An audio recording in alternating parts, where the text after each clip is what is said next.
Shino vient de se faire attaquer par une créature monstrueuse, une araignée gigantesque au croc acéré et aux yeux brillants de malveillance. La bête s'approche, ses pattes griffues lacèrent le sol humide, ses mandibules cliquetant de manière frénétique. Elle est à moins d'1 mètre de Shino, prête à porter le coup fatal. Tout semble perdu, mais au même moment, alors que l'araignée immonde est sur le point de frapper, la forêt s'illumine comme en plein jour. Une lumière éblouissante jaillit de derrière Shino, si intense qu'elle aveugle la créature, qui la pousse à reculer. Ses pattes s'agitent de manière frénétique dans tous les sens, comme si elle tentait de se défendre contre la lumière elle-même. Un son effrayant et puissant déchire alors le silence nocturne. Une immense boule de feu surgit, frôlant l'épaule de Shino à une vitesse fulgurante. La boule de feu percute de plein fouet le visage de l'araignée monstrueuse. Un cri atroce empreint de douleur résonne dans toute la forêt. Alors que les flammes commencent à se répandre sur le corps de la bête, la créature se débat de toutes ses forces pour tenter d'éteindre les flammes, mais celles-ci semblent vivantes. Elles enveloppent le monstre, collant à la peau, comme si elles avaient une volonté propre. Ce ne sont pas des flammes naturelles. Désorientée, la bête titube allant de droite à gauche, avant de se diriger à toute allure vers le cœur de la forêt. On peut facilement la suivre du regard grâce aux braises de sa carapace brûlée qui tombe sur le chemin. Le monstre n'est peut-être pas mort, mais il est évident qu'il ne pourra pas survivre longtemps dans cet état. Quelques secondes passent, et au loin, on entend un bruit sourd. La bête enfin s'effondre lourdement au sol, continuant de brûler, terrassée par des flammes étranges et inexorables.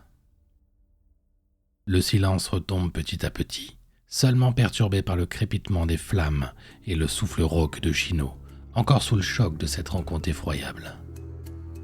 La nuit est noire et oppressante dans la forêt près du palais.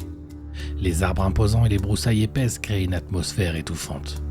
Les sons de la nuit sont étrangement absents, comme si la forêt elle-même retenait son souffle après les événements récents. Shino est à genoux sur le sol humide, son visage marqué par la terreur de ce qu'il vient de vivre. Son épaule gauche est gravement brûlée. La boule de feu l'a frôlée de si près qu'elle a littéralement calciné une partie de son bras, infligeant une brûlure très grave. Mais pour le moment, sous l'effet de l'adrénaline, il ne ressent aucune douleur. Shin essaye de parler, mais ses mots sont embrouillés par la confusion et la peur. Mais qu'est-ce que c'était ? Je comprends pas. C'était quoi ? Mais... Au même moment, une voix familière perce la lourde atmosphère de la nuit. « Alors, gamin, on t'a jamais dit qu'il ne fallait pas sortir seul dans une forêt la nuit ?» Shino tourne la tête, ses yeux s'écarquillant de surprise et de soulagement en voyant Féanor, qui est toujours calme, arborant son sourire rassurant et bienveillant.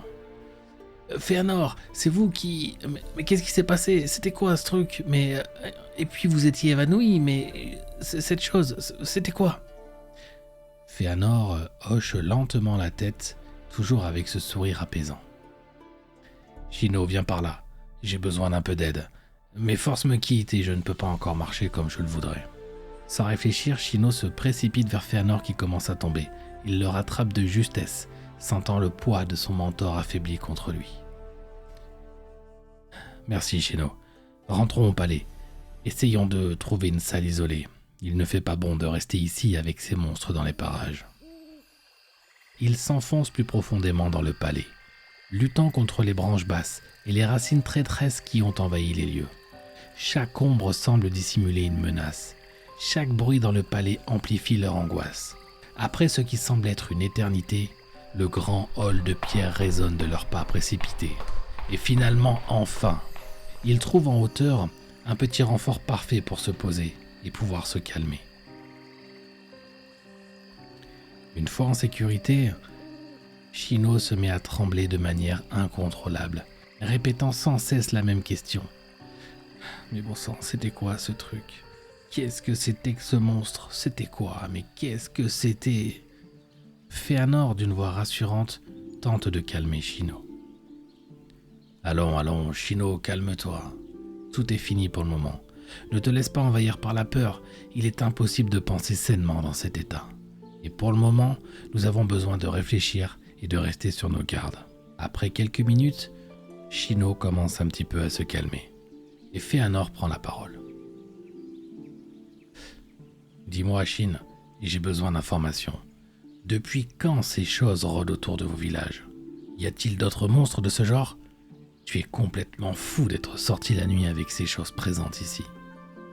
Mais, maître Fëanor, je n'ai jamais croisé ça de toute ma vie. Je n'ai jamais entendu d'histoire sur de tels monstres, à part dans les contes inventés par les anciens pour faire peur aux enfants. La seule chose que j'ai remarquée, c'était en début de soirée. Quand je suis retourné au village pour ramener les vivres, la forêt était remplie d'araignées très agressives, beaucoup plus que d'habitude. C'était vraiment étrange. Fëanor, tout en écoutant Shino, tourne en rond et semble pensif et très inquiet. Son sourire habituellement rassurant a disparu, remplacé par une expression de profonde préoccupation. Ses pas résonnent dans la pièce, ajoutant une tension palpable à l'atmosphère. Ce n'est pas normal que ces monstres soient là. Ce n'est pas logique. Nous les avions toutes détruites. Nous avions fermé les portes de l'autre monde. Il ne devrait pas en rester. Shino, qui est le maître mage de cette région? Le mage? Mais quel mage? Mais le mage, Shino, le maître. Reprends-toi, nous sommes bien à Endora, n'est-ce pas? J'ai besoin d'informations précises. Shino se ressaisit et comprend que Fëanor n'est pas du tout au courant de la situation actuelle. Il va s'asseoir à côté de Fëanor et prend une profonde inspiration avant d'entamer son récit. La magie est une légende. Il n'y a pas de mage, pas de monstre. Tout ça n'existe pas, ce ne sont que des histoires, enfin. C'est ce que je croyais jusqu'à aujourd'hui. Je pensais que c'était des légendes qu'on racontait les soirs de fête, des contes pour effrayer les enfants ou divertir des adultes autour d'un feu de camp. La lumière de la lune, filtrée à travers les fentes du vieux temple, projette des ombres dansantes sur les murs. Chaque coin semble receler un secret, une histoire oubliée. Shino reprend son récit avec un regard un peu perdu. Les territoires sont bien protégés par des seigneurs, mais il n'y a rien de magique là-dedans. Ce sont des hommes comme les autres, avec leur ambition et leur faiblesse. Les seules choses qui maintiennent l'ordre sont les épées des soldats. Ils patrouillent les frontières, imposent la loi et veillent à ce que les paysans payent leurs taxes. Mais cette justice est souvent injuste. Les soldats sont parfois aussi dangereux que ceux qu'ils prétendent protéger. Shino marque une pause et regarde avec admiration Fëanor manipuler une petite flamme pour allumer une toute petite torche de très mauvaise qualité. Shin reste figé quelques instants en observant les flammes vacillantes de la torche qui éclairent faiblement la pièce. Et il reprend ses dires. Mon père adoptif, Harald, est un homme sage et respecté. Il n'a jamais croisé de tels monstres durant toute sa vie. Même les écrits des anciennes générations, ceux qui sont conservés avec tant de soin dans les archives, n'en parlent pas. Ces parchemins parlent de guerre, de famine, de révolte, mais jamais de créatures surnaturelles ou d'araignées géantes. Fëanor écoute attentivement, ses yeux fixés sur Shino. Mais son esprit semble ailleurs, comme s'il essayait de comprendre une réalité qui lui échappe. La seule chose particulière qui pourrait paraître magique, ce sont les phases solaires. Tous les 100 ans, le soleil change de phase, passant d'une couleur jaune vive à une couleur bleutée électrique pendant plusieurs mois. Ce phénomène a vraiment l'air fascinant. Le ciel entier se transforme et c'est comme si le monde entier entrait dans une période d'euphorie d'après les parchemins. Et d'ailleurs, actuellement, nous nous rapprochons de la 18e phase. Elle devrait être là d'ici quelques semaines au plus tard. Shin sourit légèrement en évoquant des textes qu'il a lus à ce sujet. Ce sont des époques adorées de tous. Les gens sont plus heureux, les récoltes toujours abondantes. Les anciens pensent que ce sont les dieux qui récompensent les hommes pour s'être bien conduits pendant 100 ans. Pendant ces phases solaires, il y a des festivals, des danses, des célébrations qui durent des jours et des nuits. C'est un moment où les communautés se rassemblent et où les différences sont oubliées, où chacun trouve une raison de sourire. Fëanor a l'air perturbé. Plongé dans ses pensées, il se murmure à lui-même. La 18e phase solaire, c'est pas possible. J'ai pas pu rester enfermé si longtemps dans ce mur. Le silence retombe, lourd et chargé de questions sans réponse. Shino, sentant le poids de l'histoire qui les entoure, continue d'expliquer. Les anciens disent que chaque phase solaire est un signe de renouveau. Les récoltes ne sont pas seulement abondantes, elles sont miraculeuses. Les maladies semblent disparaître et même les animaux de la forêt paraissent plus dociles. Les eaux des rivières deviennent plus claires, les poissons abondent. C'est comme si la nature elle-même se réjouissait de cette bénédiction. Mais ça, c'est uniquement ce que j'ai lu dans les textes, puisque je ne l'ai jamais vécu moi-même. Fëanor hoche lentement la tête, absorbant chaque mot. Et les hommes, Shino, comment vivent-ils en ce moment ? Les hommes, ils sont remplis d'espoir. Les conflits s'apaisent un petit peu ces temps-ci. Les alliances se reforment et même les plus endurcis trouvent un moment de paix. C'est une période où tout semble possible. Il n'y a qu'au nord où les seigneurs sont d'une cruauté sans nom. Fëanor ferme les yeux un instant, visualisant ce monde dont parle Shino. Un monde où la magie, bien qu'inconnue et totalement invisible aujourd'hui, semble tout de même exister dans les cœurs et les esprits des gens. Mais maintenant, ajoute Shino, avec une ombre d'inquiétude dans sa voix, avec ces créatures, est-ce que cette phase solaire pourrait être différente ? Les anciennes prophéties ne mentionnent pas de menaces, et si ces monstres sont vraiment de retour, alors peut-être que quelque chose a changé dans l'équilibre même du monde. Un silence pesant s'installe petit à petit. Fëanor est toujours assis et il regarde au-delà des murs de pierre, vers un passé qui semble s'étirer à l'infini. La nuit avance et, avec elle, l'inconnu. Mais dans cette petite pièce, deux âmes séparées par des siècles trouvent un instant de répit, cherchant des réponses dans les légendes et les réalités qui les entourent. Alors que Shino tente d'en savoir un peu plus sur Fëanor, ce dernier reste sans voix. Il regarde à travers une meurtrière du temple, réfléchissant et encaissant.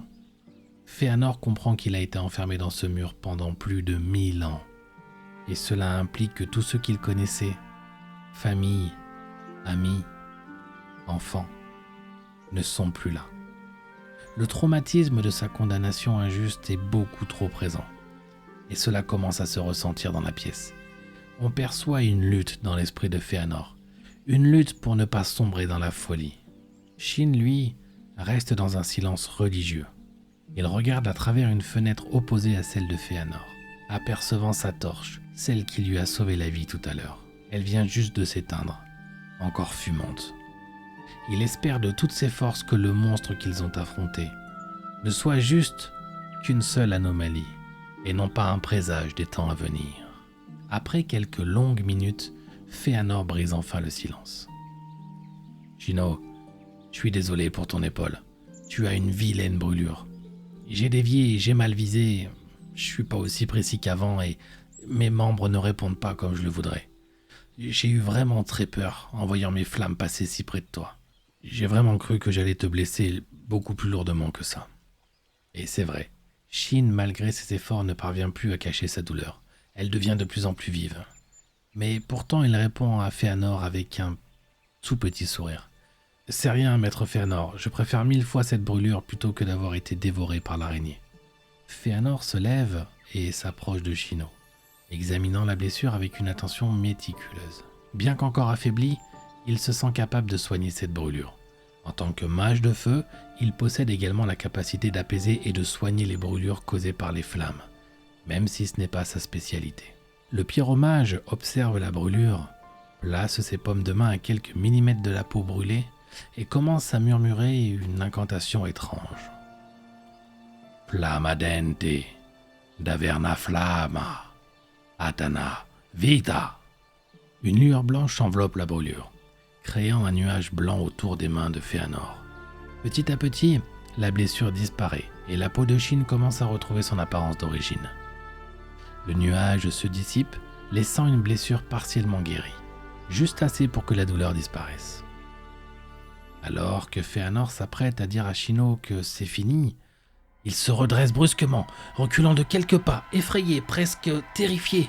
Shin ne comprend pas et Fëanor lui demande « Mais depuis quand tu as ça sur l'épaule ?» Cette marque-là, je l'ai toujours eue, pourquoi ? En effet, ce n'était pas visible parce que Shin avait l'épaule brûlée, mais une marque vient de réapparaître. Un tatouage étrange représentant la lettre A, entouré d'un triangle. Fëanor reprend ses esprits et devient soudainement très distant et méfiant. Il demande à Shin de lui parler de lui, de ses parents, de ses origines. Et Shin répond ce qu'il a toujours répondu, qu'il ne connaît pas ses parents, qu'ils sont probablement morts et qu'il ignore tout de son passé. Et il avoue même à Fëanor qu'il espérait qu'il puisse lui donner quelques réponses. Fëanor reste silencieux. Et il comprend enfin pourquoi Shin a réussi à le libérer. Non seulement il fallait résoudre l'énigme, ce qui était la partie la plus simple en vrai, mais il fallait aussi une certaine dose de magie. Et cette marque était la clé. La mana utilisée pour libérer Fëanor vient de cette marque. Le pyromage se tourne vers la lune, réfléchit quelques minutes et il expose enfin une sorte de théorie. Je pense que j'ai compris ce qui s'est passé, Shin. Depuis le début, je me demande comment tu as réussi à me libérer. Et je vais t'expliquer en détail ce que je pense avoir compris. Seul Braquard, ce traître et maître des mages, pouvait me libérer. La seule façon pour que quelqu'un d'autre me libère, c'était que Braquard finisse par mourir. Ensuite, il suffisait qu'un autre mage vienne ici, qu'il lie sa mana au sortilège d'emprisonnement, et il serait devenu à son tour l'unique personne capable de me libérer. J'imagine qu'après la mort de Braquard, plusieurs mages ont dû se succéder, jusqu'à ce que probablement le dernier mage meure, et que personne ne revienne ici lier sa mana avec le sortilège. Shin, toi, tu es arrivé par hasard, et tu t'es lié magiquement avec ce sortilège sans même t'en rendre compte. Il ne te restait plus qu'à résoudre l'énigme pour briser le sortilège. Mais il y a deux bonnes nouvelles dans l'histoire. La première, c'est que je suis libre. Et la deuxième, c'est que ce traître de Braquard n'est plus de ce monde.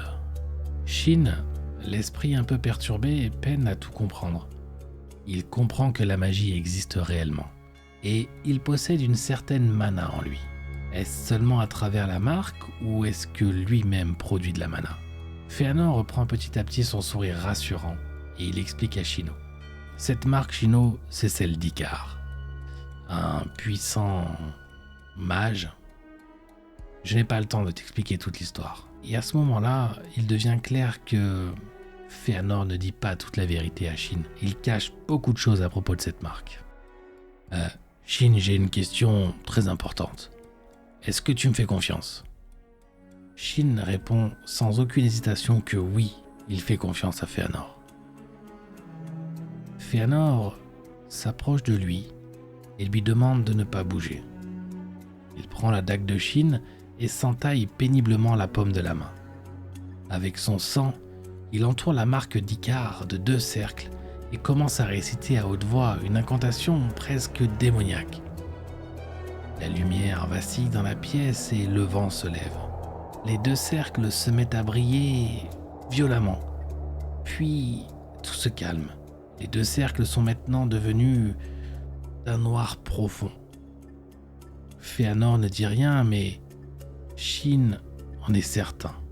Fëanor, oui, il pourra répondre à ces questions, mais pas pour le moment.